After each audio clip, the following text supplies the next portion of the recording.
Hello everyone. आज चाहिँ हामीले नयाँ प्रोजेक्ट ल्याइसकेको छौँ र यहाँ चाहिँ हामीले Arduino Nano युज गरेको छौँ र दुईटा आइआर सेन्सर। यो प्रोजेक्टमा चाहिँ के हुन्छ भन्दाखेरि नि यो लेफ्ट साइडको यो सेन्सर छ नि, यस लेफ्ट साइडको सेन्सर डिटेक्ट गरेर राइट साइडको सेन्सर डिटेक्ट गर्यो भने चाहिँ यो काउन्ट चाहिँ बढ्छ क्या।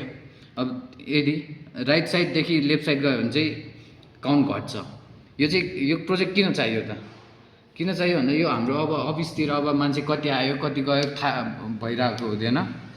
अफिसमा चाहिँ हामीले यो सेन्सर राख्यो भने चाहिँ अब मान्छे कति आयो, मान्छे कतिजना छ अफिसभित्र र बाहिर कतिजना गएको छ र फाइनल्ली कतिजना बाँकी छ अफिसमा भनेर थाहा पाउनको लागि बनाएको हुँ। जस्तै अब स्याम्पल हेर्नु, हेर्न सक्नुहुन्छ है, काउन्ट बढिसकेको छ। जस्तै यो अर्को मान्छे पनि आयो सँगसँगै, काउन्ट फेरि बढिसकेको छ।